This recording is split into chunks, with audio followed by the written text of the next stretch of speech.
Ladies and gentlemen, please welcome the Chair of the President's Business Council, Frank Pern, Class of 1983.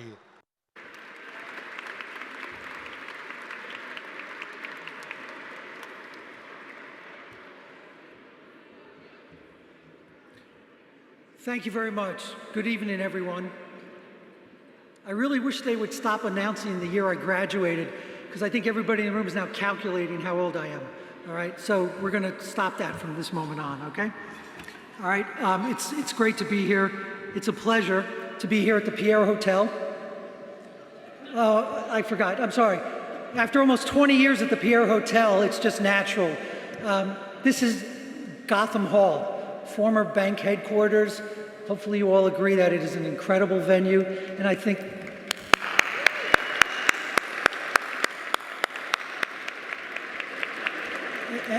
it's a wonderful way to start the next 20 years of the annual PBC dinner as we celebrate our beloved university and tonight's honorees. While we haven't been able to gather in person like this since 2019, we've hosted two very successful virtual dinners. In fact, they were so successful, we discussed if we should just continue to do them virtually. In fact, it was suggested that we would use the metaverse and all of us would be avatars instead of humans in the room. But then we all know we'd lose much of what we've created by being together to celebrate in person, renew our friendships that we care and feel so strongly about.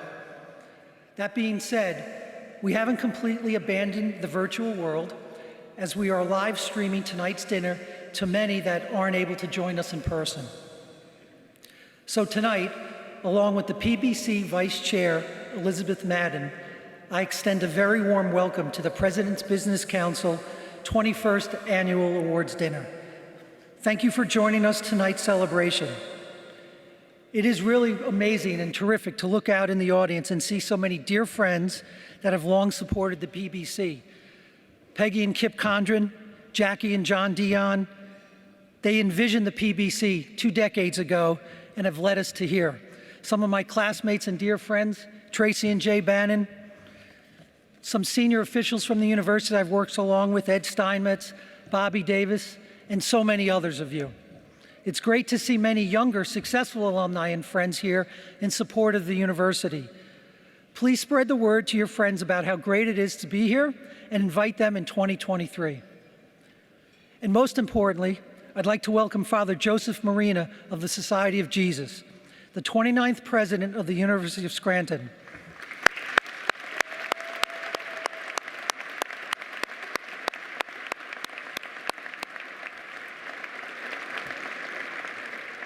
As you know, this is Father Marina's first in-person PBC dinner, and I promise you, Father, you will not be disappointed. I do want to take a moment to recognize both current and former members of the university's Board of Trustees who are here tonight. If you would please stand to be recognized, I'd appreciate that very much.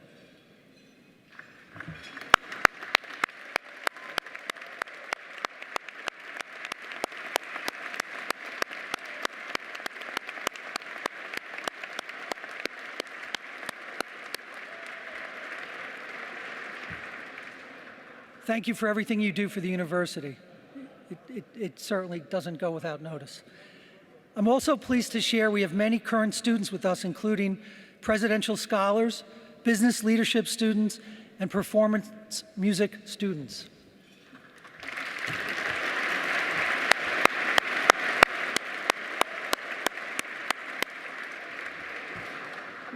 We've started this tradition about 7 years ago, and I'm a real big fan of it, and we're going to continue it here. So please join us in singing our alma mater with Scranton's amazing performance music students. The words to the alma mater will be on the video screens. So thank you.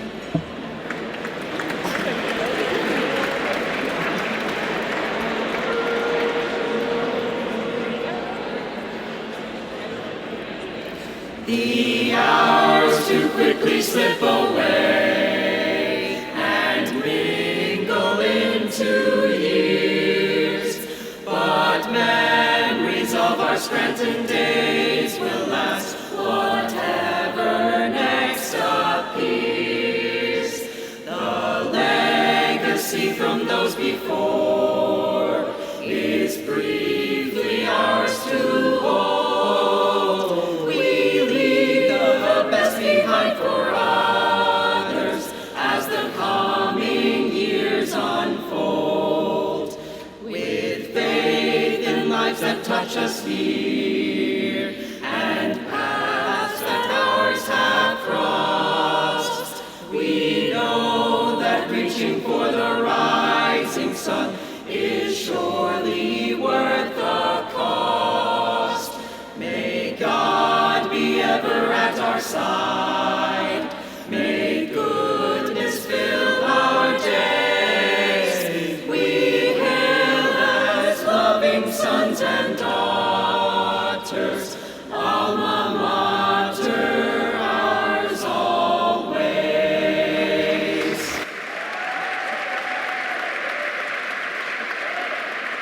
One more time.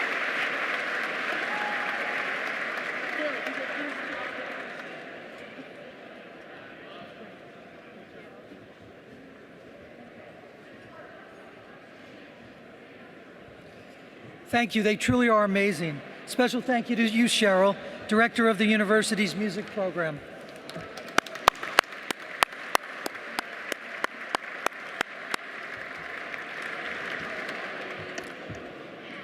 So as I said earlier, this is our 21st year of the PBC Annual Award Dinner, recognizing members of the Scranton community with the President's Medal, which you can see over there on my left. The honorees tonight and each year are those who have achieved excellence in their field and who live their lives inspired by the Jesuits' values rooted in finding God in all things. As you know, all proceeds from tonight's program support the university's Presidential Scholarship Endowment. Our previous medal recipients are listed on the back of the program, and several of them are with us tonight. I ask our previous medal recipients to please rise and be recognized.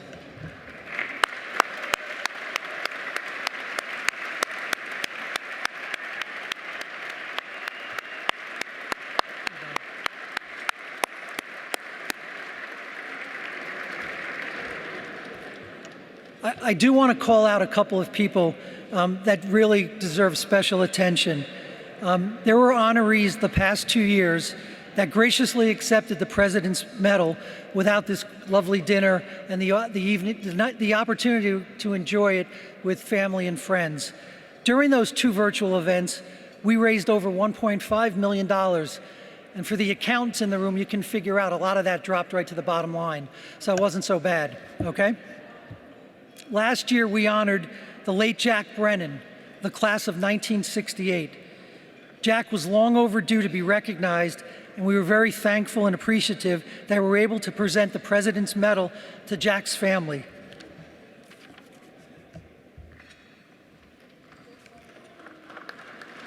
It says we're supposed to see Jack's picture, so. There we go.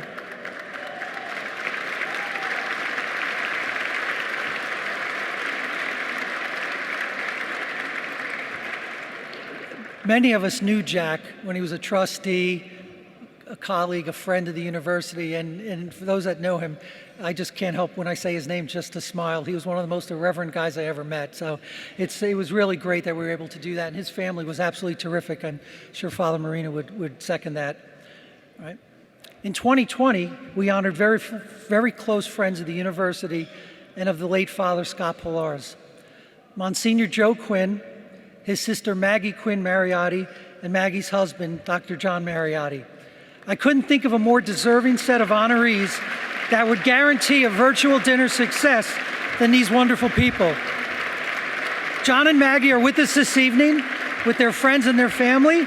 I ask them to please stand and be recognized.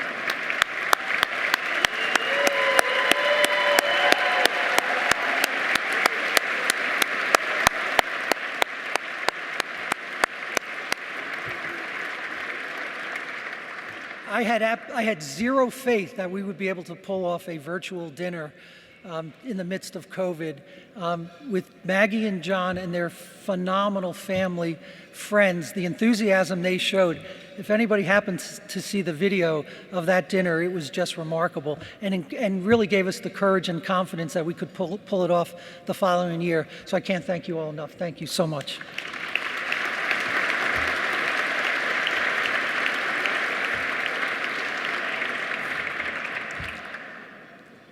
Tonight, we're honored to add to this esteemed list of Presidential Medal recipients by paying tribute to two amazing individuals in Patty Clark and Tom O'Brien.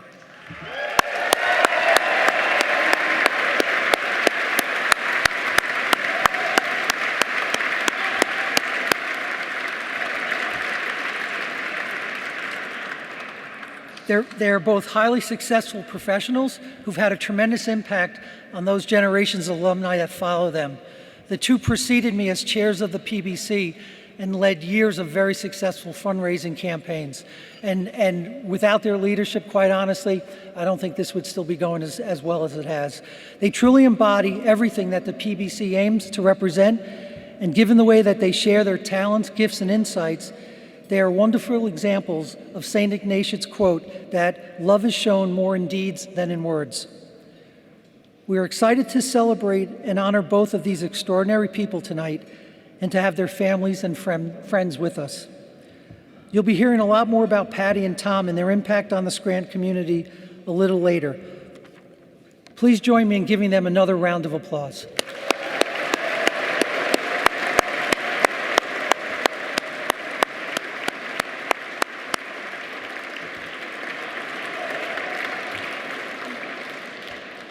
So this is the part of the presentation where I talk about dollars, so just warning you, all right?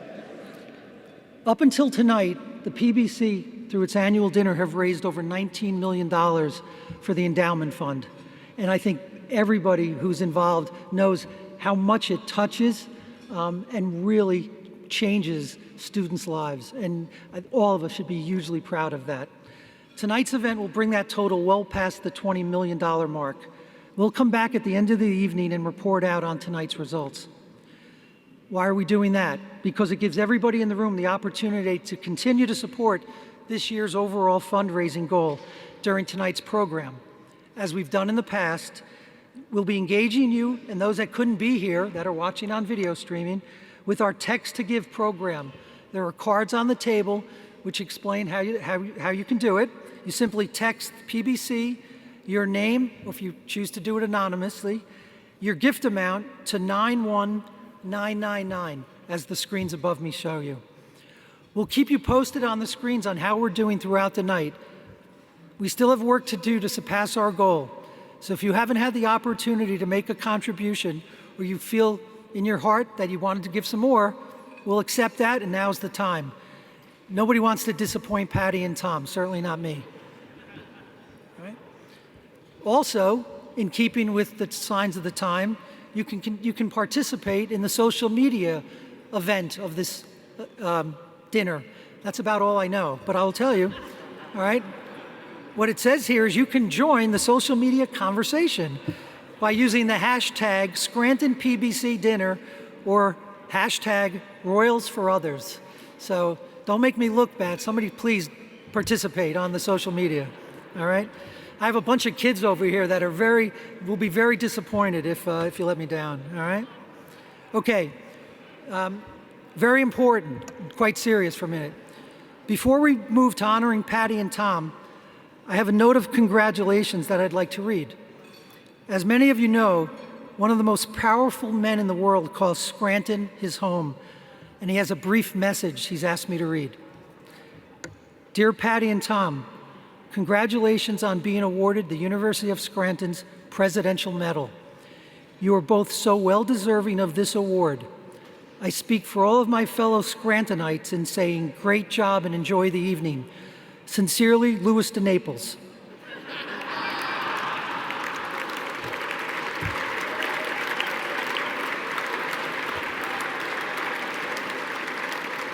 All right? So, Louis, I promise I checked and cleared it before. Okay. All right, so let's move on to the first of two very important tributes. We're going to hear about Tom O'Brien from those who know him very well.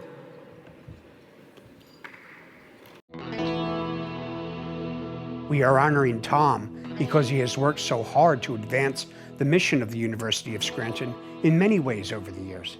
As a student, Tom was the president of the sophomore class and then president of student government. That connection to the university continued into his alumni years as an active participant in the university's alumni activities.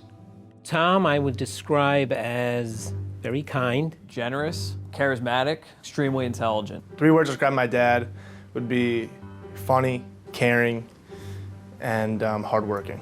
Driven, committed, and focused. Reliable, passionate, and resilient.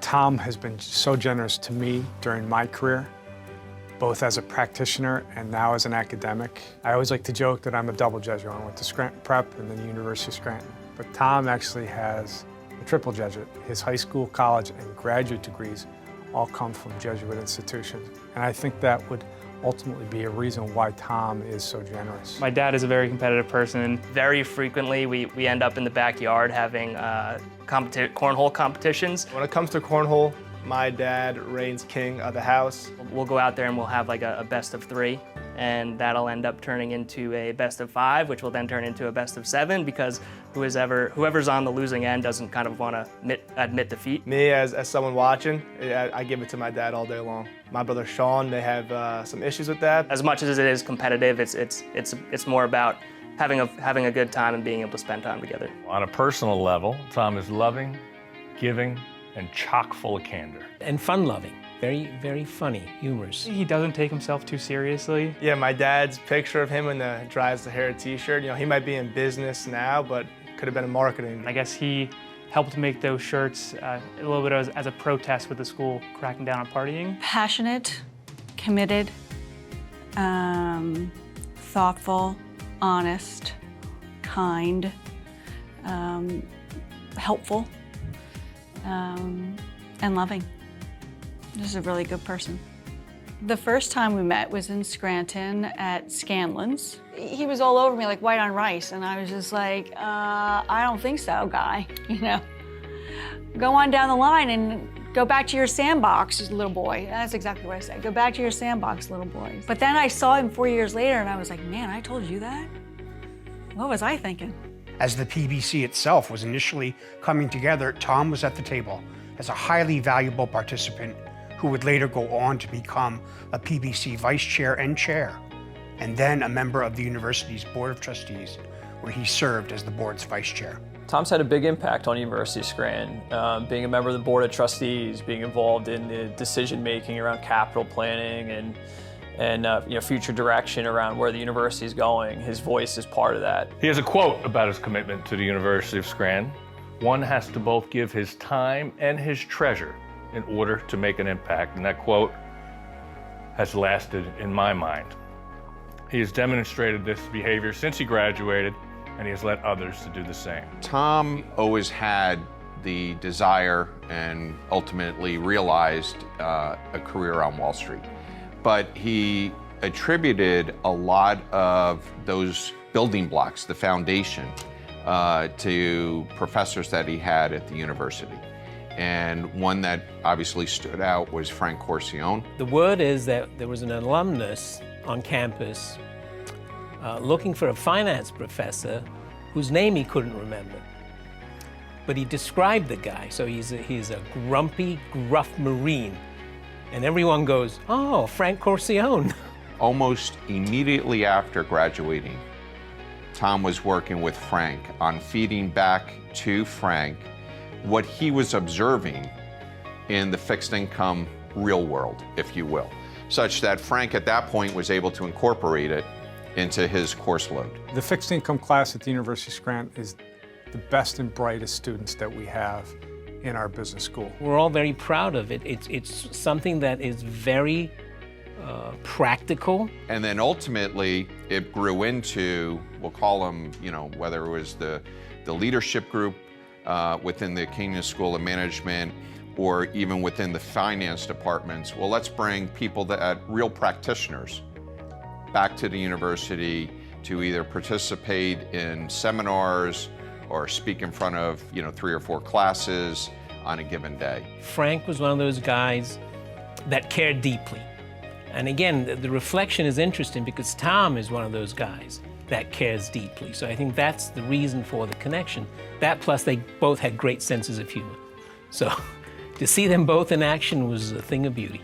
I would submit that there's not a person who has had a personal interaction with Tom who hasn't walked away knowing exactly how he felt about them and or the topic that they were discussing. With Tom, it really was all about giving back, and to me it exemplifies what Jesuit education is all about. It's about the generosity.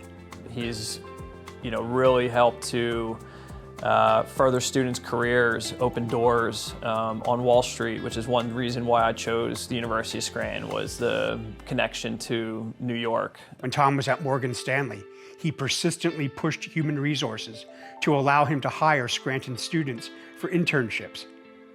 After they agreed to let him hire one student, they eagerly came back and asked him to go back and get more Scranton students. I love that story. When I met Tom, he loved the University of Scranton. And to this day, he still loves the University of Scranton. Whether it is mentoring students, creating a pathway to Wall Street for those that are interested in that career, giving of his financial resources to the university, giving of his time and insights both to the BBC, to the board, to the fixed income, to the School of Kenya. Give me a reason why it's taken so long for Tom O'Brien to be honored.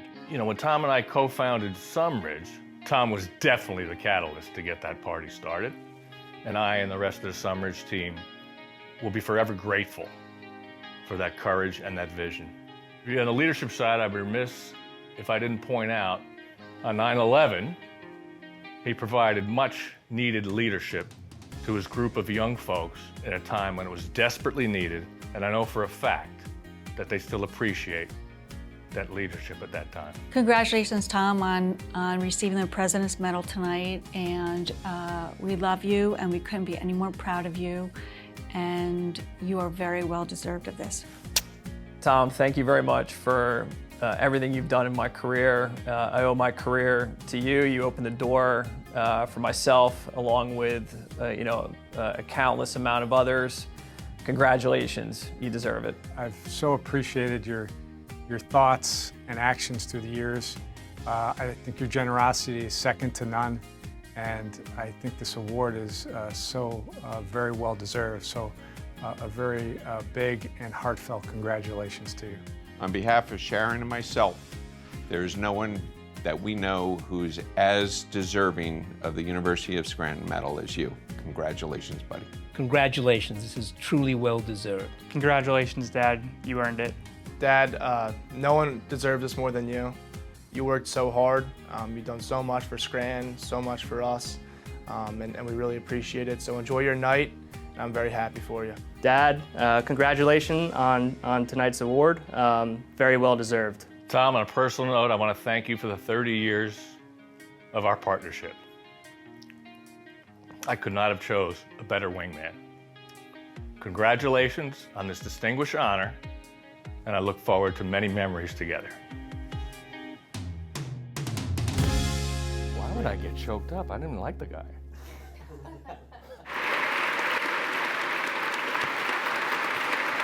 Please welcome the 2022 President's Medal recipient, Thomas P. O'Brien of the class of 1980.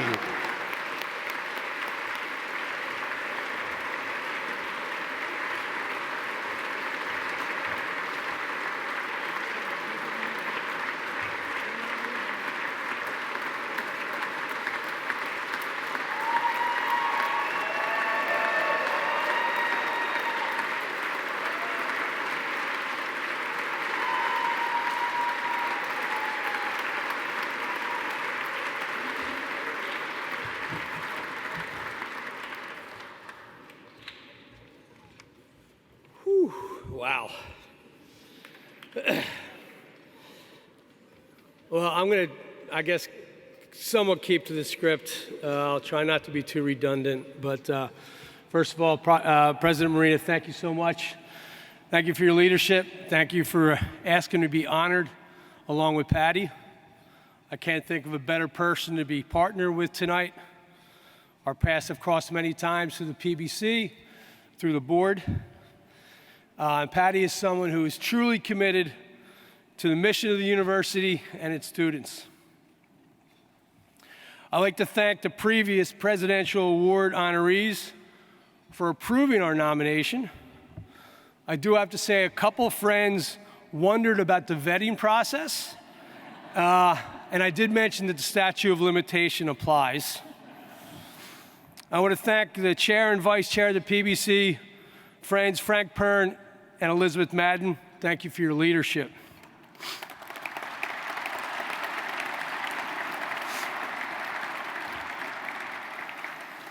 I want to thank Tim Pryl, the unsung hero of tonight's event. Sometimes doesn't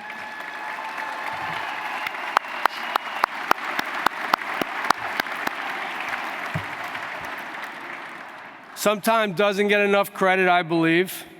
His tombstone will forever say, "Please give me an answer."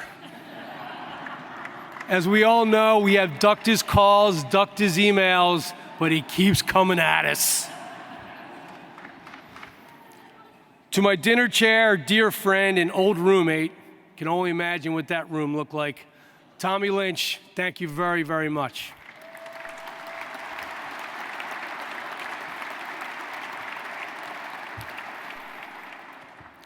I'd like to give a shout out to the early pioneers. Frank mentioned it briefly, but I do have a brief story. To the early pioneers and founders of the President's Business Council, Kip Condren, John Dione, and Mary Beth Farrell.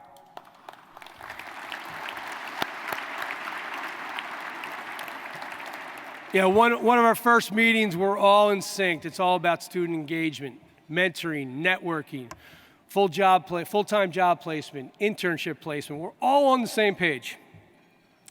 And Kip just casually stands up towards the end of the meeting. He goes, "Oh, one more thing.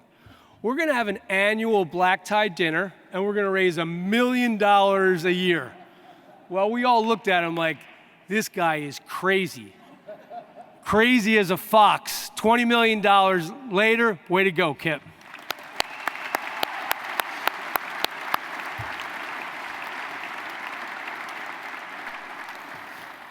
I got involved in the PBC because I wanted to try to give back to students and help with mentoring and job placement, because early in my career, a fellow Scranton alumni who I did not know helped me. And it was a friend of mine got my resume, gave it to an older alumni. He interviewed me. He gave me that job, and my first job on Wall Street at Thompson McKinnon as a credit analyst. And that gentleman is here today, Tom Kelly, class of '82.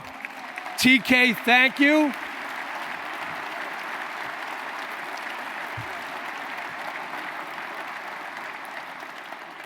And a lot of my dear friends, when they saw me getting involved, like, "What are you doing?" I'm like, "No, I need to do this because somebody a long time ago helped me." So thank you, Tom. So many years later, when Kevin and I were managers at Morgan Stanley, you know, we had some influence on hiring, so I went and talked to the HR director, his father had mentioned, and started asking about the internship program, and the HR person quickly cut me off. She said, "What school?" I said, "The University of Scranton." She said, "I'm sorry, that's not an approved school." So I asked her again. She said, "It's still not an approved school."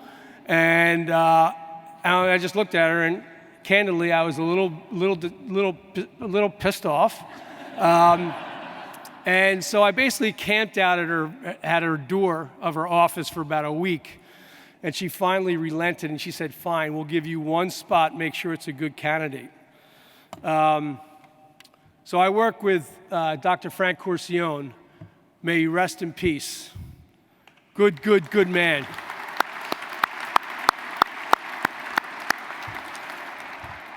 And I said, "Doctor, we've got to get a really good candidate." And he gave us a few really good candidates. And the one person that we ended up hiring was Brandon Shavinsky, class of 2004, who's here tonight. Of course, Brandon completely rips the internship, gets a full-time offer at the end of it, and that same HR rep comes back to me and says, "Could we get Scranton in the full-time rotation?" I said, "That sounds like a good deal."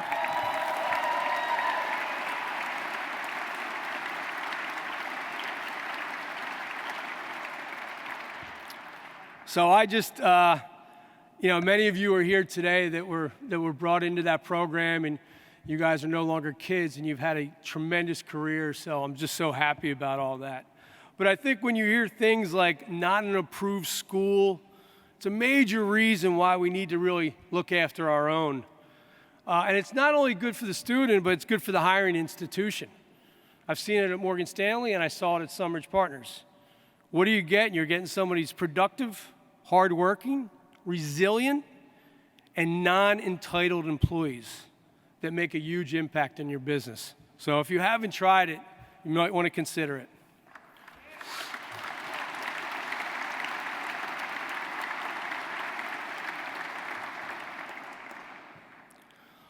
I want to thank our team from Sumridge Partners for being here tonight. Thank you. But I also want to give you guys a huge shout out for all of your focus, your initiative, dedication, and hard work over the years. It was definitely a little bit of a David and Goliath situation when we started. But because of your hard work and efforts and dedication, we really became a relevant and impactful institution in our marketplace. We'd see lead tables with top 5 and top 10 comparing us to the biggest banks in the world, and that's all on the hard work of our team at Sumridge, so thank you very much.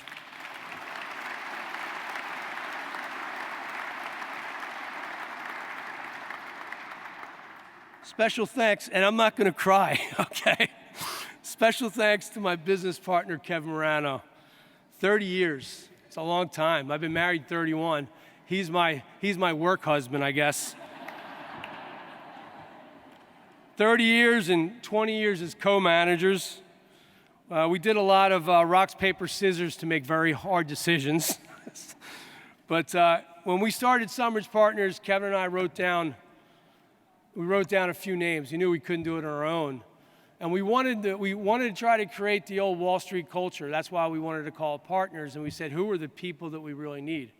And they're all here tonight. And again, I want to thank you for coming.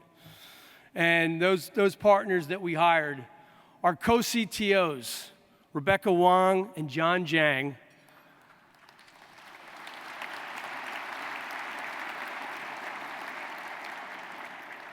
The technology that they and their team created was phenomenal and 100% gave us an edge as a small niche player, so thank you. I want to thank another partner, Ryan Champagne, class of 2006, also known as the Wizard. I can't say enough about this young man. He's not even young anymore. But his financial impact on our business, his impact on our strategy was second to none. I can't thank him enough. You've seen some of these photos of me with brown hair. I should have listened to Tim and got a new photo or colored my hair, but I didn't do either. But some of those gray hairs came from Ryan, so I want to thank him for that too.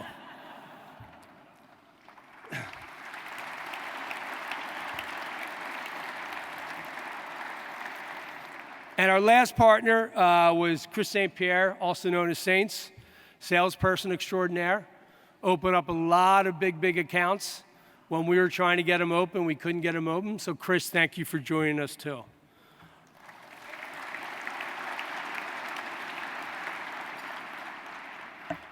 I wanted to give a shout out with a few other Scranton employees at Sumridge. Justin Champagne, class of 2010, our first employee. He came, his interview was with us as we looked at real estate space. When we hired him, we had no employees, we had no computers, we had not closed on Series A. Can you say leap of faith? Yes, you can. Justin had a huge impact on our business also. I think it's something in the Wood or in the Champagne household, but Justin, thank you too. And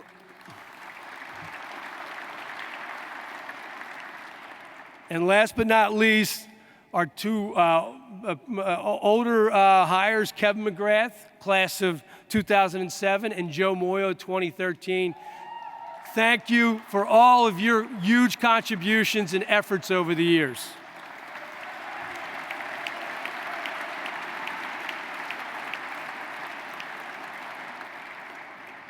And there's one last one that I would like to give recognition from Sumridge.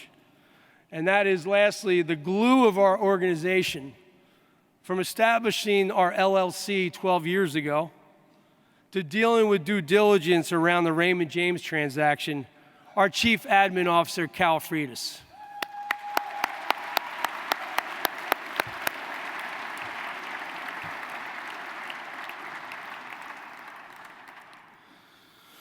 To all my friends from 84, 85, and 87 that I know was really high on your list to come down here to an award dinner from South Jersey or the suburbs of Philly or Connecticut. I know you really wanted to come down here. It means the world for all of you being here today. Thank you. To my dear friends from the class of 86, thank you so much for being here.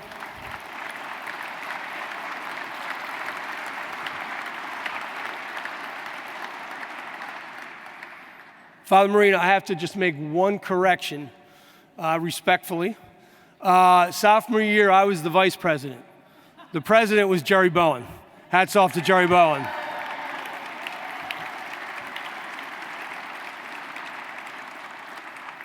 You know, we all reflect on different things the university provided. For me, it was the lifelong relationships that started 40 years ago. I can't believe I'm actually saying that. That started as a freshman in Lynett Hall, and I'd like to put that debate to sleep right now. It's Lynett, not Lynette, please.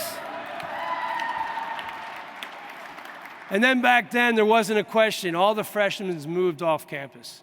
We moved on to Vine Street. We had a really creative name on a relative basis at Scranton. Our name was the Vine Street Inn, okay? But that was much more creative than the red house, the yellow house, the blue house, the stone house, or just the actual address.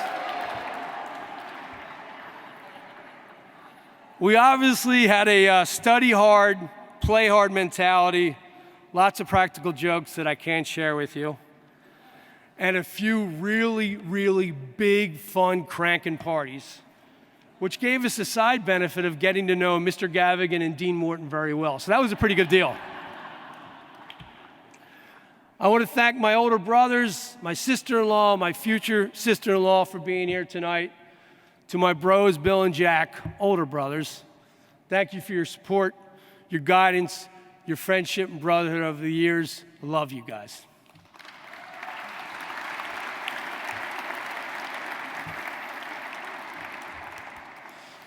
And lastly, to the glue, to my family, to my wife Denise, and my three boys, Sean, Michael, and Mark, thank you. Denise, your continued support, your unwavering guidance is phenomenal. You have provided such sage advice over the past 31 years. When we were talking about leaving Morgan Stanley to start Sumridge, you encouraged it, strongly supported it. When some of your very close girlfriends kept calling you up and said, your husband has lost his mind, what is he doing? You said, go for it strong. Guess what? Hon, I think we made the right decision.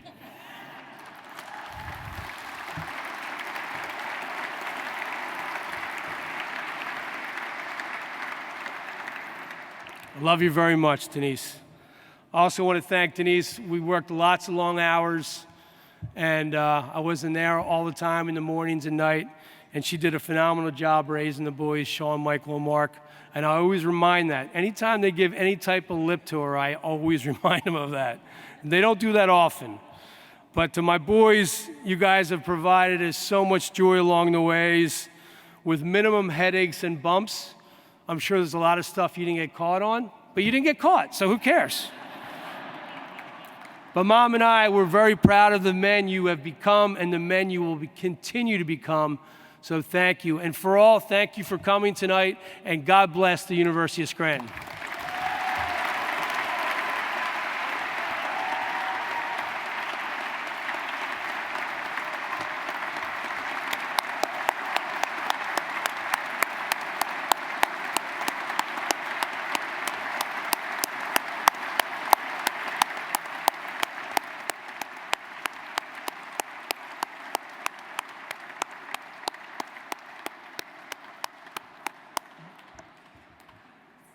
Thank you, Tom, very much. Congratulations again. Thrilled that you and your family and friends are able to celebrate such a great award. With that, it gives me great pleasure to reintroduce Father Marina, who's going to offer some remarks and lead us into dinner with the invocation. So please welcome Father Marina.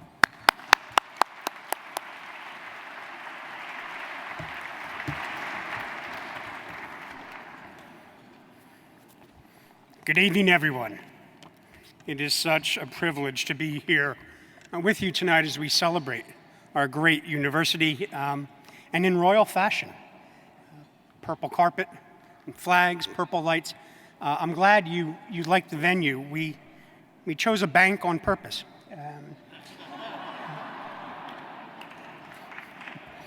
Although I'm not quite sure what to make of the greeting I got when I arrived. There was a woman who works for Gotham Hall standing at the door. She took one look at my collar and said, "You have a choice of 3 bars tonight." She's obviously dealt with Jesuits in the past. Well, thank you, Frank, for your very kind introduction and for all that you do for PBC and, of course, for Scranton. Your hard work in making this evening such a great success is very much appreciated. Thanks also for taking care of all of the other thank yous and the acknowledgments. That's going to make my portion a little bit shorter, which is always a good thing. As you just heard, and as you'll hear again after dinner, our university has been blessed to be able to honor so many extraordinary individuals over the years through the PBC, and this year is no different. We are privileged to count among them our alumni, Patricia Burns Clark and Thomas P. O'Brien of the class of 1986. I first met Patty, believe it or not, on Zoom during my job interviews for Scranton. And in those rather nervous moments of looking at all these faces on the screen whom I had yet to meet, I found her smile, really quite consoling. And in those moments when I would think to myself, can I really do this job? I would see Patty smiling, and it made me feel better. Well, Patty is still smiling, and I'm still asking myself if I can really do this job. And as for Tom, I met Tom and his wife Denise at their home in Jupiter, Florida last winter with Tom McKinnon. And I think it's really wonderful that while they are both our honorees this year, Patty and Tom are also good friends and have been for many years.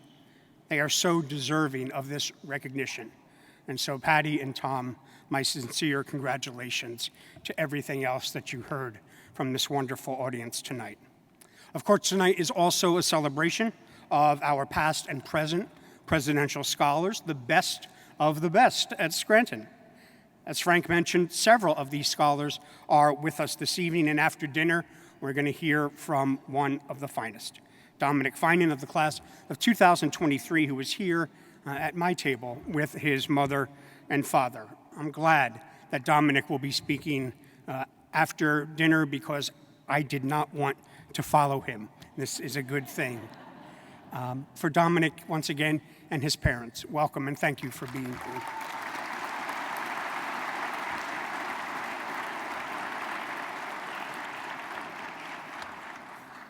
It's our students who really make my job so life-giving and so worth it. Although you might question what I just said if you had overheard an exchange that I had with one of our juniors just recently. He lives in Pillars Hall, as do I, and on his way out the door on a Friday, we ran into each other. His name is Thomas, and I said, "Where are you going?" He said, I'm going down to Philadelphia to go to a concert with my brother. And I said, "Well, have a good time."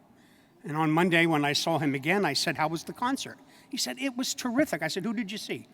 He said, "We saw the Red Hot Chili Peppers." I said, "Thomas, they were around when I was in college." And he said, "Yes." He said, 1983. He said, "But they look a lot younger." I said, "They look a lot younger than 1983, or they look a lot younger than I. And he said, oh, Father, I'm sorry. He said, I wasn't implying anything. I just meant to say that they're a lot more energetic. I said, Thomas, maybe you should quit while you're behind at this point. Well, I may not be able to move like the Red Hot Chili Peppers, but I do feel really energized about what's going on at Scranton these days. Just a few weeks ago, we welcomed the second largest class in our history.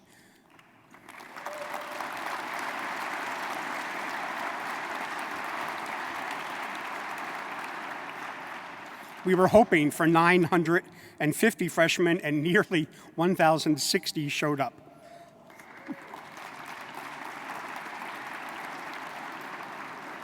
The class of 2026 is also the most racially diverse class in our history, and over 30% of the class is first generation.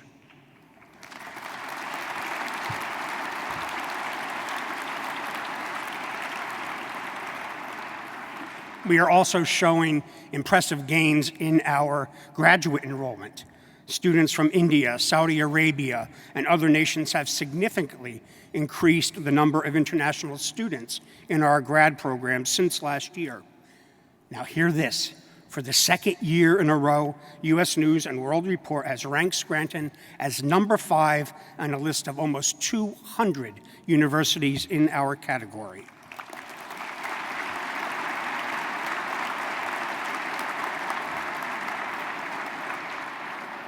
If we are ranked in a similar location next year, it will mark 30 years that Scranton has been in U.S. News' top 10 list.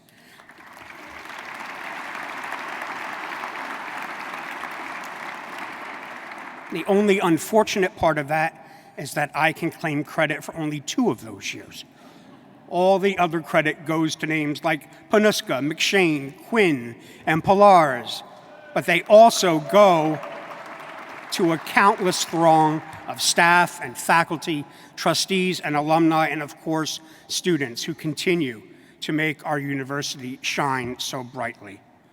Thanks to a good and generous friend of the university, the property on Madison Avenue between Linden Street and Mulberry has been cleared, and we are hoping to erect a new building there for our healthcare programs, workforce development, and other critically important programs. Did I imply something in that statement? Yes, there is a naming opportunity coming up. Please consider it. And in the midst of all that, though, in the midst of all of that, it's the human stories, it's the pastoral stories that get my attention and make me so proud of our university. The students of our Center for Service and Social Justice, of their own accord, led an effort last year to acquire a larger space for the campus food pantry and for the preparation of meals. And why? According to them, so they can feed the hungry in greater numbers. It's that simple and it's that profound.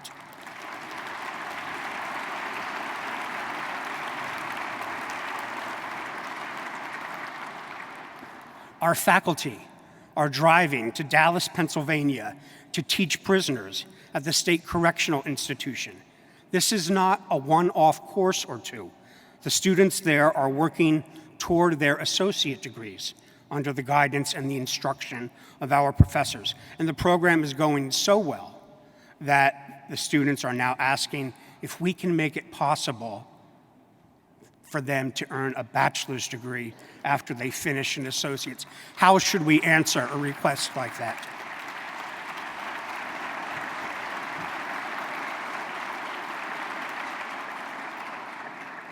And just yesterday, I visited Brianna Maglio, a pediatric nurse of the class of 2019, who was the sole survivor of a horrific car crash last summer out on Long Island. Perhaps you heard about it. Brianna spent the better part of last year in a coma at New York Presbyterian Hospital. And during that time, a ranking administrator at the hospital, told her mother, who was there every day, that whenever they hire a nurse who studied at Scranton, they can be sure that they are getting both competence and compassion. Competence and compassion.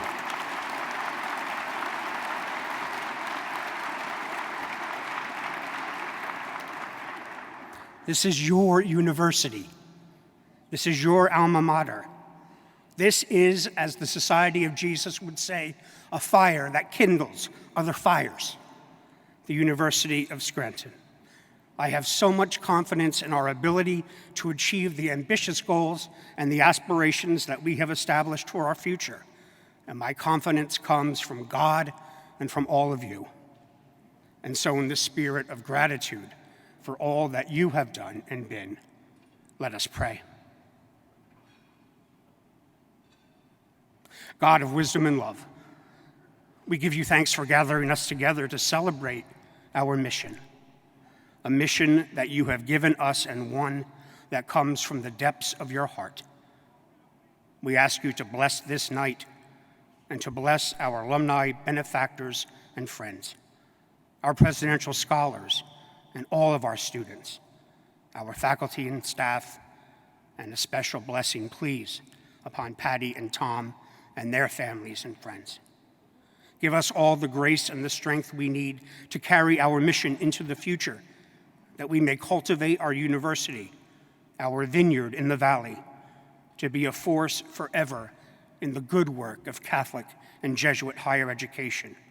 May all we do be for your greater glory and for the benefit of those we serve.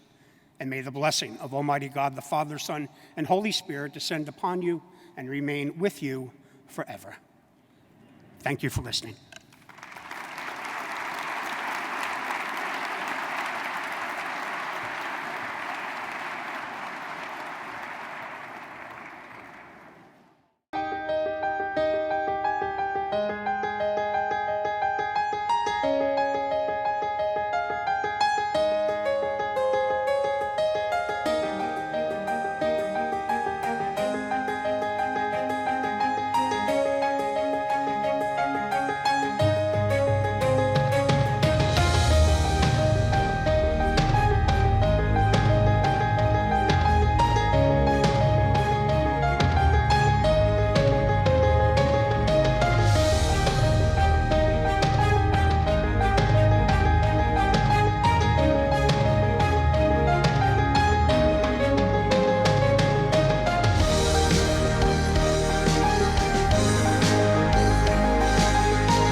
Ladies and gentlemen, please welcome the Vice Chair of the President's Business Council, Elizabeth Madden, class of 1996.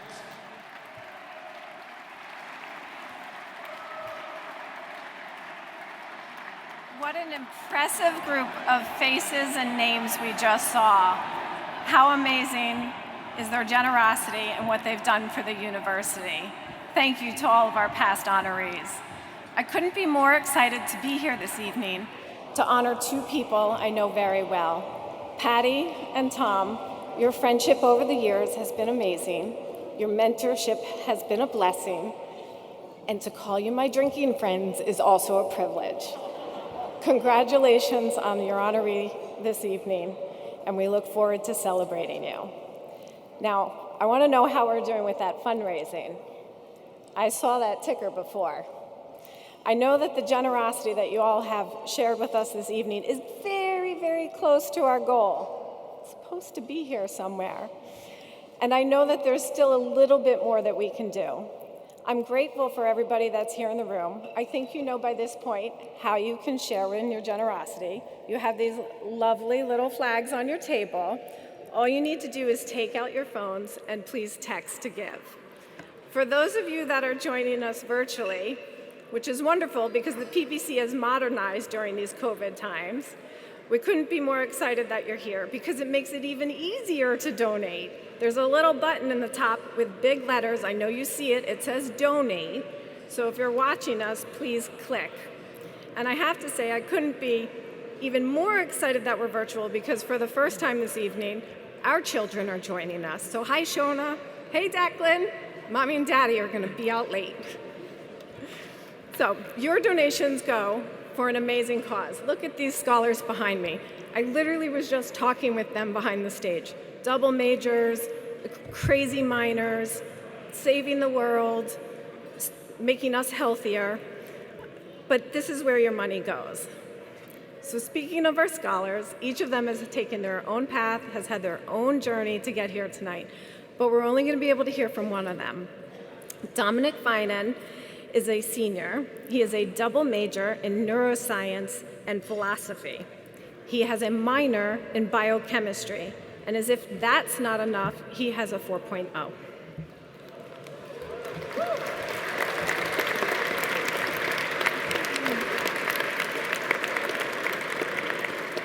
Dominic's from Melbourne, Pennsylvania, and his story is amazing. I'm not going to try to put words to it. I'm going to let him share it himself. But his story tonight involves each of you in the room and everybody here on stage. Whether it's through the dollars you've given or the friendships that he's made, it's made him who he is today and has helped him choose his path.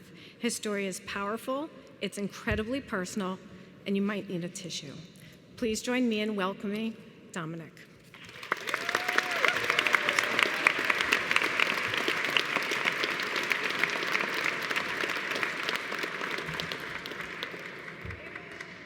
Thank you, Mrs. Madden, for that extremely kind introduction. Before I begin, I want to offer my sincere congratulations to Mr. O'Brien and Mrs. Clark. You both make us incredibly proud to call you our fellow Royals.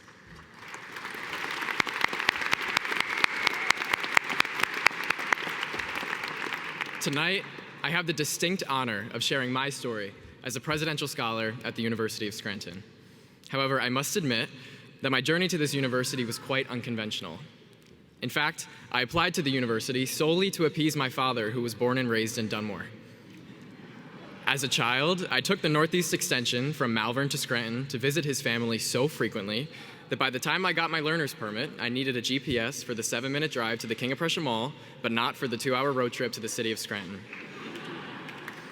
So as an ambitious high schooler, the University of Scranton never crossed my mind, as it better resembled a home turf than a new frontier, until I got a phone call from Joe Roback at admissions. I remember sitting in my kitchen when an unknown caller with the all too familiar 570 area code popped up on my phone, and my first reaction was, did my grandmother get a cell phone? What began with a confused hello ended up maturing into a conversation that became the first cannonball moment of my life. The presidential scholarship effectively ended my college search and brought me to the place I quickly learned I was truly meant to be. As an eager freshman, I was so moved by the welcoming professors, collaborative community, and Jesuit pedagogy that I became a tour guide my first semester. Our community was a secret I could not keep to myself. Although the pandemic threatened to undermine Scranton's indomitable sense of community, my presidential scholars and I logged on to weekly Zooms during the summer for a novel, albeit unconventional, leadership and civic responsibility seminar. Our discussions, stories, and senses of vocation allowed me to be certain of one thing during an otherwise uncertain time. This university, as Father Marina so eloquently states, ignites a fire capable of kindling other fires, and you all lit a spark in each of us.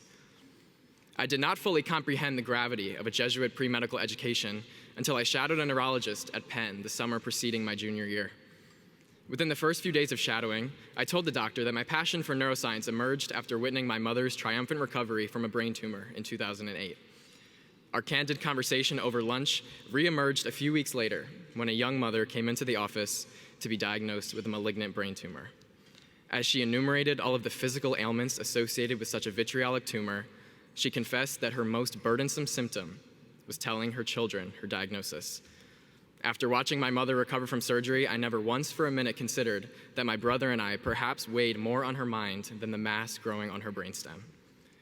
To my surprise, the doctor pivoted toward me and said, well, his mother had a brain tumor when he was your eldest daughter's age. Her extemporaneous interjection gave my 7-year-old self a voice, as if I could speak to my own parents at my mother's first consultation. In that moment, I recognized what it truly meant to be a man with others and a physician dedicated to cura personalis. As the summer inevitably came to a close, I began my junior year serving as a residential senator under Claire Sunday's tenure as vice president of student government. Claire also serves as the president of the Faith and Reason Club and is the current social media intern for the university. So if you see me in any Scranton TikToks, you now know who to blame. As a senator, I had the privilege of founding the Dean's Ambassador Program alongside the former Dean of the College of Arts and Sciences, Dr. Maldonado. With the help of exemplary students, we created a space that prioritizes open communication to celebrate, empower, and enrich our students' academic experience. During intersession of that year, I curated a presidential scholar reading group with Dr. Gritano, our mentor turned friend, that focused on social justice and inclusivity. Our discussion refined my passion for health equity, all while connecting me with students who share a common bond, all recipients of your generosity. This past summer, I participated in a domestic service trip led in part by Kathleen Wallace through the Center for Service and Social Justice. The aptly named SPARK program allowed me to truly realize that it is not where I breathe, but where I love, I live. Aside from leading SPARK, Kathleen has served as an outreach intern for the Churches of the Middle East Peace, which advocates for peace efforts primarily in Israel and Palestine. As my senior year begins, I am playing on an intramural volleyball team led by Sarah Liskovich. Aside from her awe-inspiring serve, Sarah researches the role of drugs on zebrafish neurophysiology and completed a research internship at Rowan University's Graduate School of Biomedical Sciences. Another integral team member is Emily Amershek, whose spike could seriously cause bodily harm. Emily is an active member of our Philosophy Honor Society and was recently named a Slattery Center Fellow.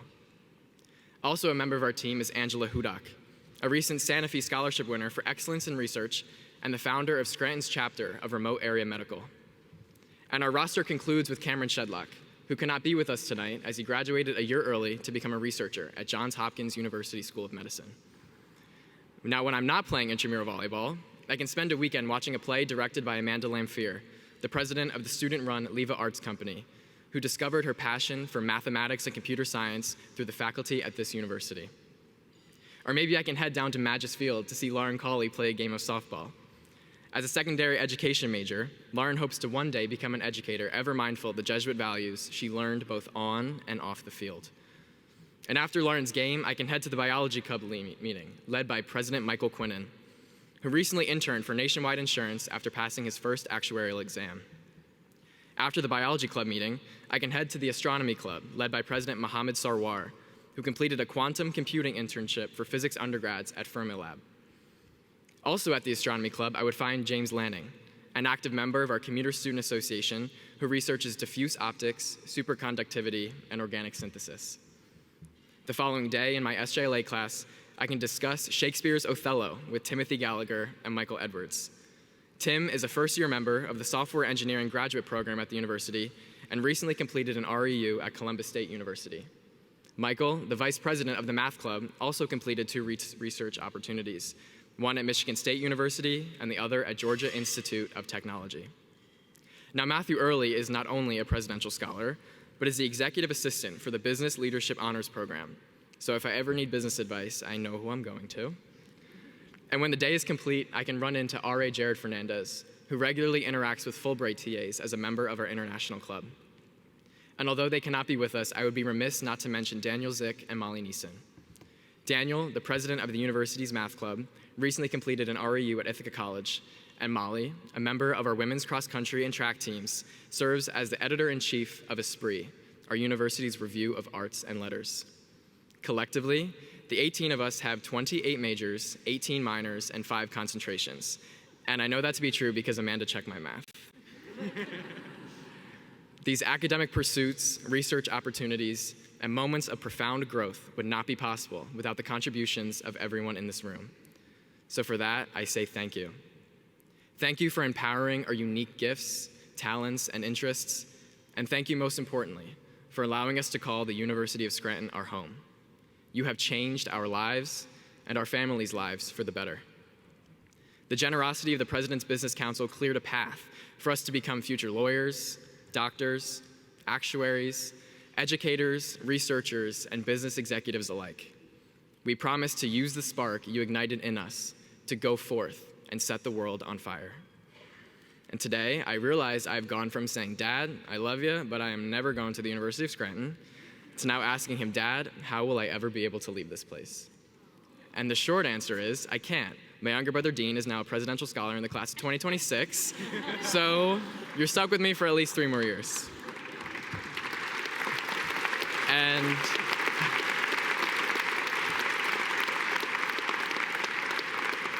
And tonight, I leave you with the words of the late Father Pillars, the man who first welcomed our presidential scholar class to the University of Scranton in September of 2019.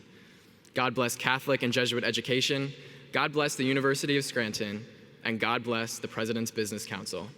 Thank you.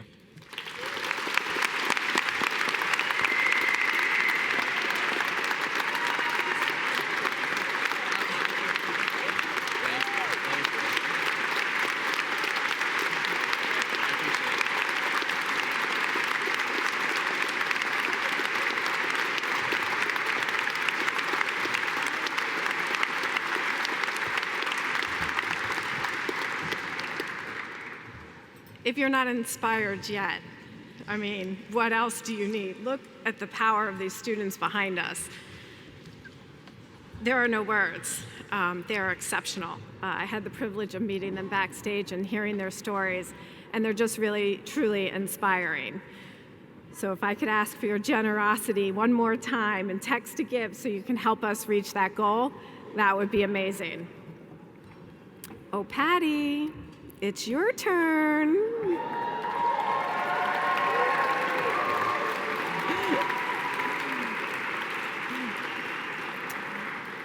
Please join me in this video honoring Patty and hearing from those who know, love, and work with her.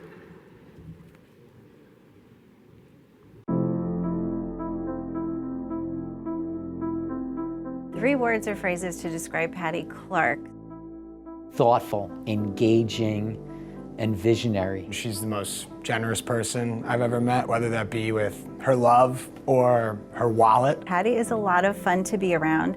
She has an infectious smile. Just very effective and strong. Very engaged, very detail-oriented. 3 words to describe my mom: caring, passionate, and driven. Her passion for everything she's doing around talent, inclusion, diversity, gender equality. Empowering and charismatic. She's like a star, you know? If you get within her orbit, like if her light hits you, you're gonna be happy for that because she cares about everybody who's in that orbit. Active, bright, kind.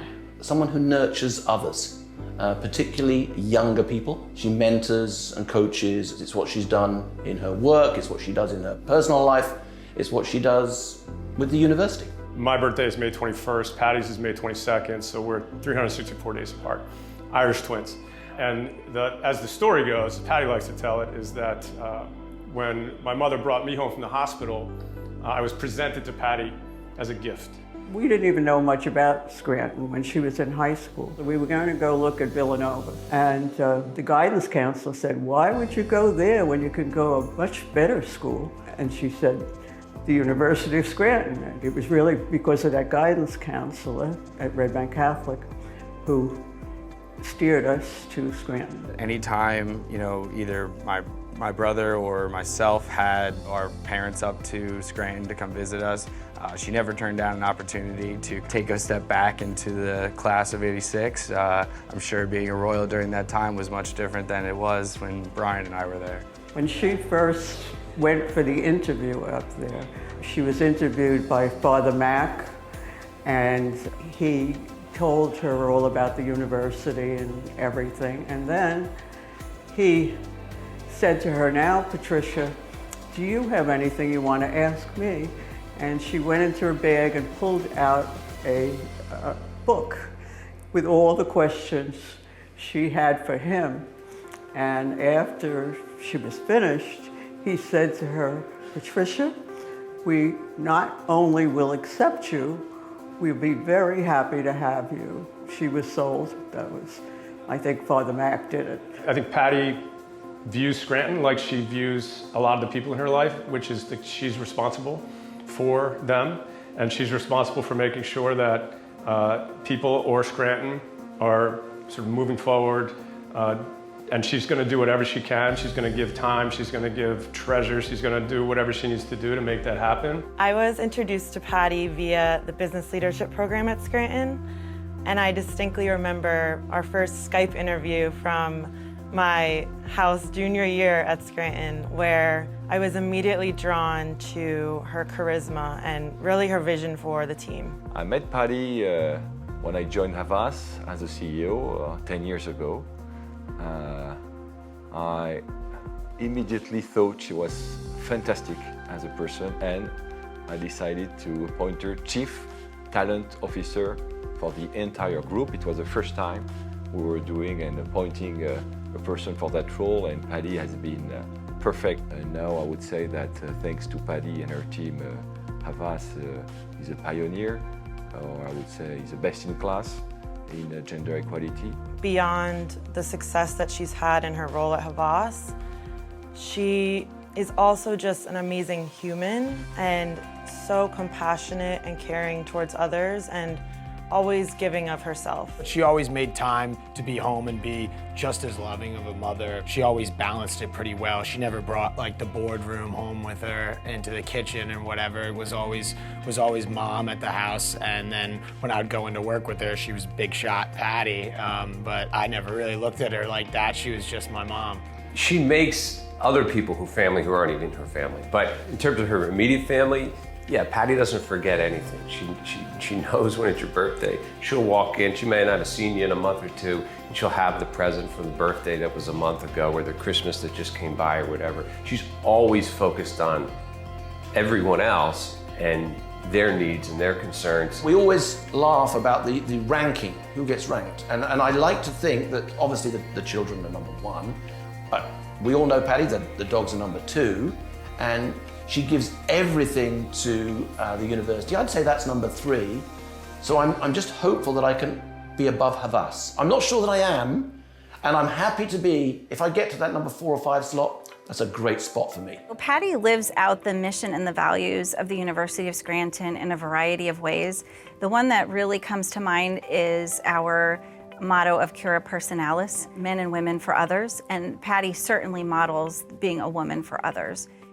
When I think of Patty, I think of Cura Personalis, the whole person, and what she brings to the table and continues to bring to the table. And she just embodies, the Jesuit values and the Jesuit mission. They had decided to restructure what was then known as the mentoring program, and it was now called the coaching program, and she'd come up with a very detailed game plan, if you wish. It was easy for me when I started my role at the Caney School because I just took over the playbook that Patty had laid out. The Career Coaches Program is a structured year-long mentoring program where we pair our students, sophomores and above, with alumni, parents, and friends of the university. This past school year, we've had our biggest class yet, with over 140 students participating. We've had over 1,000 students complete the program since its inception. Those students that she has so graciously taken under her wing, there's been such a huge impact on their lives. For them, it's life-changing. Patty deserves to be recognized for many reasons, most especially for her deep and genuine love for the university.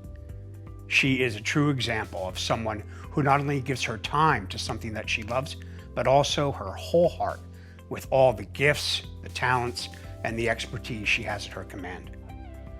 There are so many examples of this, from her time as a PBC vice chair and chair, as a leader on the Kenya School of Management's advisory board, and even as a member of the university's board of trustees. Patty's reimagination of KSOM's mentoring program, utilizing a player and coach model, continues to have a profound effect, not only on our students, but on those alumni and friends who serve as coaches. It's quite clear to me that that program reflects the way she has served as a mentor to so many young alums whom she has hired and supported over the years. Patty does everything well, obviously, and plans for it. And we would go camping every summer, bring our kids at a place out in Pennsylvania. This was the first year that Patty was going with us, with Kevin and Brian. Was not a big camper. I know that might come to a surprise to some people. She'd bring all the luxuries with her.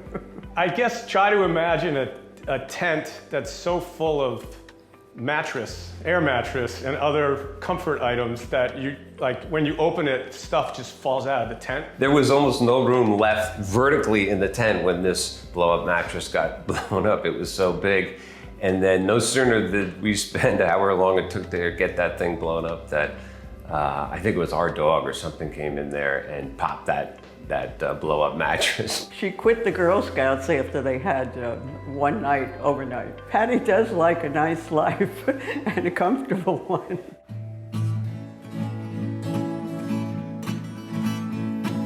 That's all right, Patty. That's all right for you. That's all right, Patty. Any way you do, that's all right. That's all right. That's all right now, Patty. Any way you do. We grew up with Patty, never knew what to do. We'd be eating breakfast, she didn't like how we chew, and that's all right. That's all right.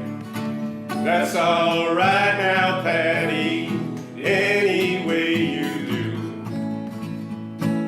Patty gave the orders, we just went along. We're both a little nervous, she might not like this song, and that's all right. That's all right. That's all right now, Patty, any way you do. But if we got a problem, we don't know what to do. We just call on Patty, she makes it her problem too, and that's all right. That's all right. That's all right now, Patty, any way you do. Scranton, you got lucky. Oh, yeah. She gave you all she had. Without her on your board, you're gonna be mighty sad, and that's all right. That's all right. That's all right now, Patty, any way you do. Sean and me were thinking, we know what you should do. Get an executive session, make Scranton Patty you, and that's all right. That's all right. That's all right now, Patty, any way you do. Well, that's all right. That's all right. That's all right now, Patty, any way you do. Thank you, Patty, for all that you've done for the university. I'm so blessed and thankful to be here tonight with you, to celebrate you. Congratulations, Patty Clark. Hey, Mom. Want to say big congrats. This is a really exciting award, and nobody but you deserves it, so all the love. Patty, congratulations for this award. As we say here in France, bravo. Patty, on behalf of all the students who have been impacted by your work, congratulations.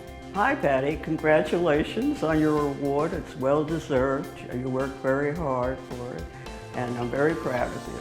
Hey, Mom, it's your favorite son. Congratulations. Couldn't be more proud of you, and you're a role model for all of us, for our kids, and this is such a well-deserved honor, and we couldn't be happier for you.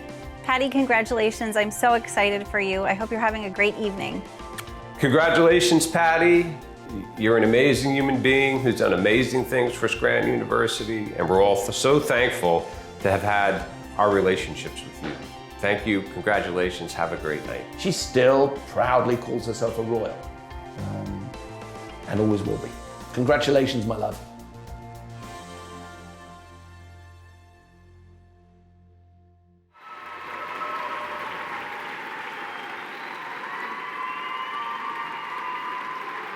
please welcome the 2022 President Medal recipient, Patricia A. Burns Clark of the class of 1980.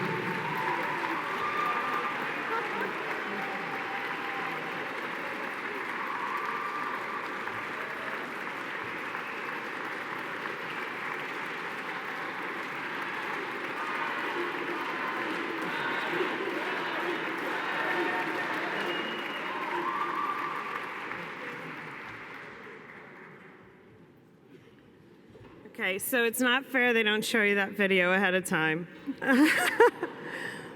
Thank you, Father Marina, Frank, Liz, and all the PBC and Board of Trustee members who I've had the privilege to work with.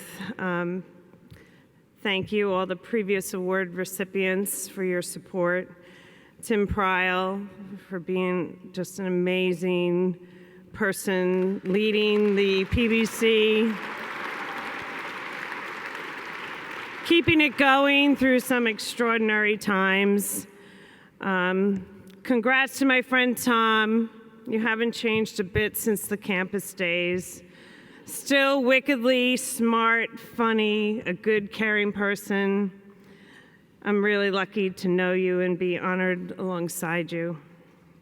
Dominic, thank you for your comments tonight. It really speaks to what the university is about. And to all the other presidential scholars, I'm just in awe of what you are taking on and who you can be in the world and in society. We need you now, so keep doing you, and thank you. Before I share some thoughts, I'd like to recognize some special people. My amazing mother, Mary. Many of you have seen her tonight. So it's really, since high school, I've called her Mary. I don't call her Mom. It's this very funny thing. But she has a birthday coming up on Wednesday. I'm not allowed to tell you how old she's going to be, but happy birthday, Mom.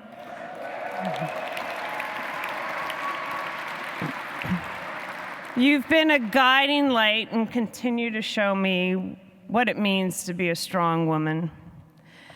My father, John Burns, a man of faith, values, and always a bit of fun, he would have been so amazingly proud tonight.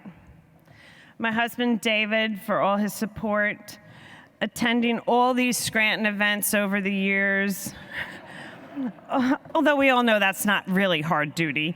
At this point, I think David knows more people from Scranton than I do, in all honesty. Our 5 kids, James, Kevin, Patrick, Brian, and Rachel, a little bit of the Irish mafia there. Thank you for keeping me on my toes and somewhat relevant with all of the younger folks. They all acted very shocked tonight when they saw me. I was like, do you not think I can dress up? Like, they were kind of like, where's your Lululemons and your sweatshirts? I don't know. Okay, my brothers Sean and Matt. Neither of them are here tonight because Sean's oldest, my godson Jack, is getting married in Ireland on Tuesday. And so they're on a plane. We'll be on a plane on the weekend. They're all on a plane heading to Ireland. And, they get credit for toughing me up. As a kid, I was sandwiched between the two of them. We're really Irish triplets, and they've always had my back in every instance, and I love them to death. And that tribute song, I'm gonna have to play it again. I just couldn't comprehend it all, but they're amazing, as you can see. Anybody that would take time to write a song, I mean, come on, seriously. My Aunt Mary is here tonight, my cousins, John, Noreen, Margaret, my nephew, Kern, Matt's son, and a lot of dear friends, the Rochfords, the Deedles, the Waters. You are people in my life daily, and thank you for all your support and love. And finally, my Havas family, they are here tonight. Go. Thank you, Donna, Shannon, Lisa, Shazia, everybody that's here. Thank you for letting me be me. Work's easy when you have great people by your side, so thank you. McKenna is here as well, thank you. So when the PBC came calling in 2008, my first reaction was, I can't do that. I was a single mom. Kevin and Brian were in grade school. I was juggling a big job and a long commute. How could I possibly add something more to my plate? Adding more would certainly mean less for everyone else. In the back of my head, however, there was that nagging feeling. There was that something about Scranton making the ask. You know, that place we all hold so dear in our hearts, that place of magic and magus. So I leaned into that feeling and joined the President's Business Council. I attended my first meeting and got to see Kip Condren in action. Impressive, to say the least. Much is owed to our PBC founding father for his vision, execution, and the ongoing vitality of the PBC. Thank you, Kip.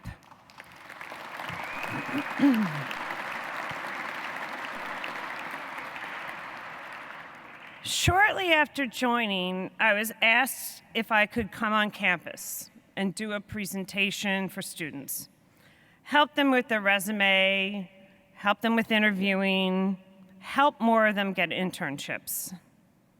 Obviously, being back on campus was great. I loved the energy and the fact that I was helping young people. I also had the opportunity to meet Mary Beth Farrell. She's not able to be here with us tonight, but she's another founding member of the PBC and the first woman to ever be honored by the PBC. For those of you that know Mary Beth, you know she's very direct, almost a blunt force of sorts. And I remember her asking me to dinner, and I went to dinner, and it was a lovely conversation. We had some nice wine. Then she got to her agenda. She asked, well, no, probably really told me I could and should do more to help evolve the PBC, as well as to help get more women alumni into the mix. She set her sights high on what I could do, and her confidence in me was unequivocal. So, fueled with Mary Beth's support, I did do more. I became a member of the inaugural Kenya School of Management Advisory Board, a founding member of the Parents Committee, chaired a PBC dinner, ran a few events of women alumni, funded a scholarship, and ultimately became vice chair of the PBC under Tom. I'd say the ultimate ask, however, came in 2015, when I received a call from the university president, Father Quinn, who's here with us tonight.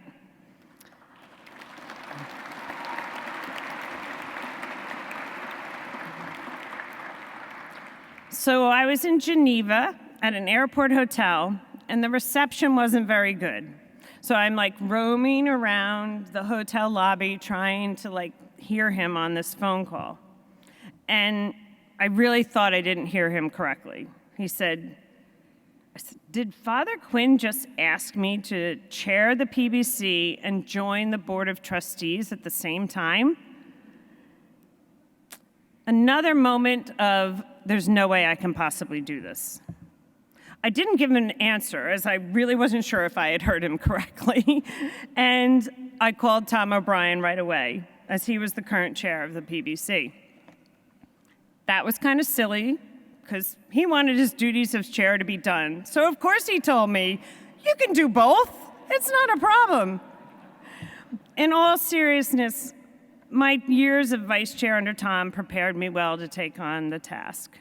And truth be told, it was my husband, David, who helped me make the decision when he told me, you love Scranton, so why not drop some of your other volunteering and go all in with Scranton? And I did. So why am I sharing all these moments? Well, I'm sure the alumni in the room have had similar thoughts. I'm too busy, kids are young, not sure it's worth my time. I'm sharing them because as I reflect on my past 15 years, I can tell you, I'm grateful I made room for Scranton because the people and the experiences with Scranton have made my life better and have made me a better person. I've met and mentored hundreds of students. You learn a lot from young people with their positive, forward-thinking energy, their big ambitions, Dominic tonight and all the others standing behind him. Ann Zapalak-Ray, class of 2014, is another example. I interviewed Ann, as she said in the video, while she was in her junior year at Scranton. She interned that summer, and we hired her after graduation. She's had a great career at Havas, having been promoted several times.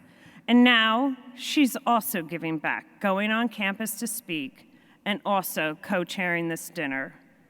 Thank you, Ann. I'm so proud of you.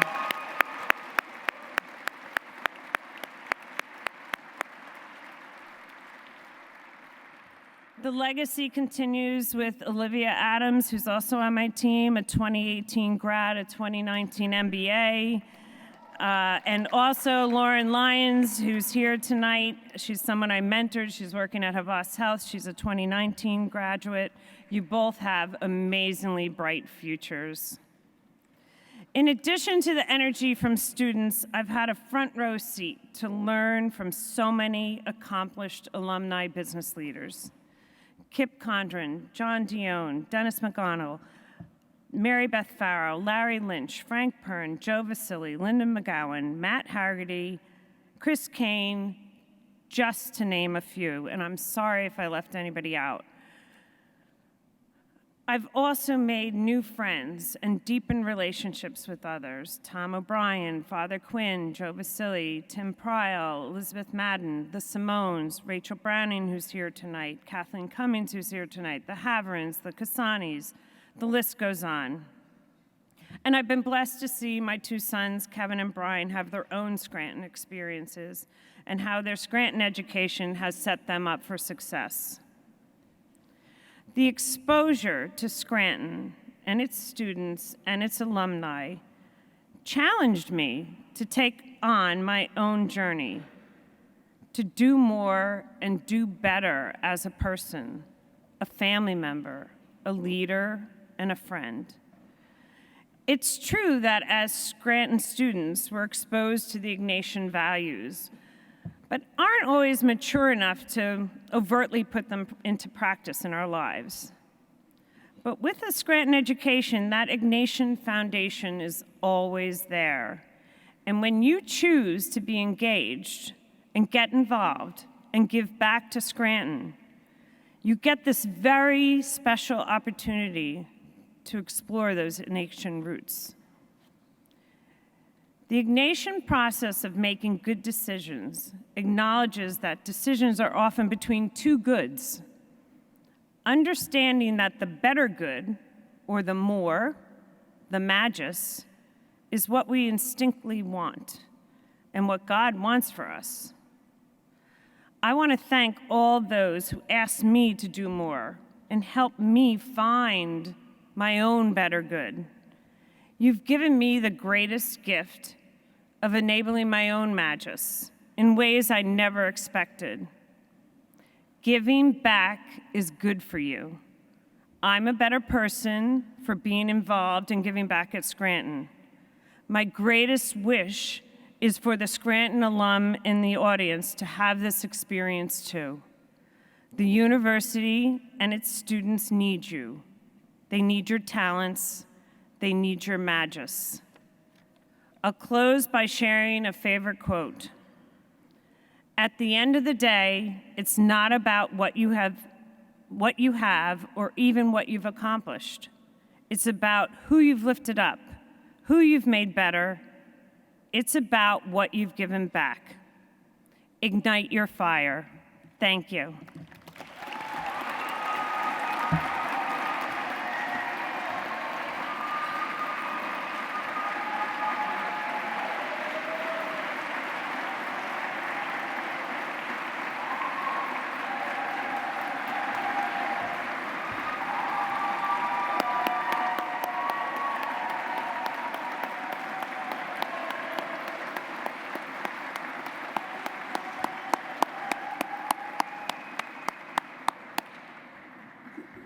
This is the hardest part of the night for me because I have to stand up here and follow Tom, Patty, the students. You heard from Dominic, and I just tell the students that were up here on this stage that were phenomenal.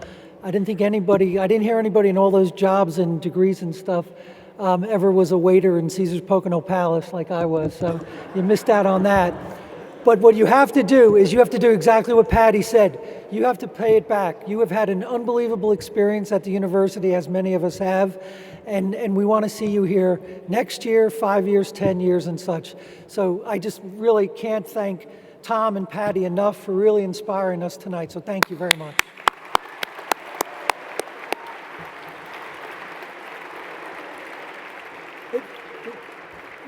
This has been a wonderful night for all of us. I think everybody I've spoken to, and I'm sure you feel the same way, to get back together after 2 long years has been amazing. And I think everybody feels like the same passion that we lost a couple of years ago. So we'll be back here next year with a bigger and a better audience, and we'll get to that. So before we move on to dessert and the reception, all right, first of all, I think everybody knows that evenings like this don't come together. And as you've heard tonight from several people, I do want to thank Tim Pryl for his leadership over all these years.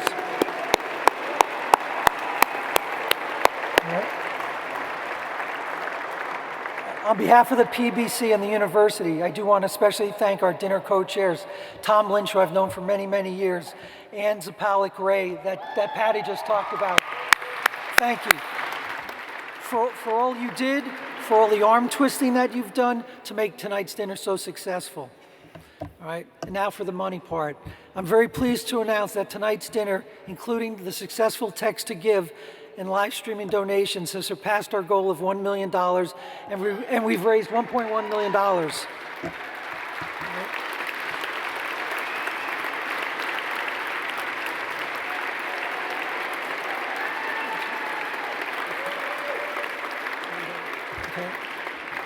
So it doesn't have to stop tonight. As my sons told me during dinner, if you text to give, you can charge it to your wireless mobile plan. And for probably many in the room, you're paying your kids' mobile plan. So it's kind of a free gift. So, you know, for those of you out there, give it a shot, okay? All right? But seriously, thank you all for your generous support of our students and our scholarship program. Again, congratulations, Patty, Tom. It's been a fantastic night. All right, 2 amazing people. You continue to work tirelessly for the university and for all the inspiration you provide to us. It's wonderful to be back in person, to have a big Scranton celebration to honor you this evening. Thank you for all you do and continue to do for Scranton and beyond. In true Scranton fashion, as they say, the party will continue with our dessert reception. The jazz quintet will be playing on the mezzanine, so please stay as long as you can. Finally, thank you to my family, my wife Sue, for putting up with me. I appreciate that. Everybody here and online, your generosity is well received. And to quote my favorite philosopher, party on.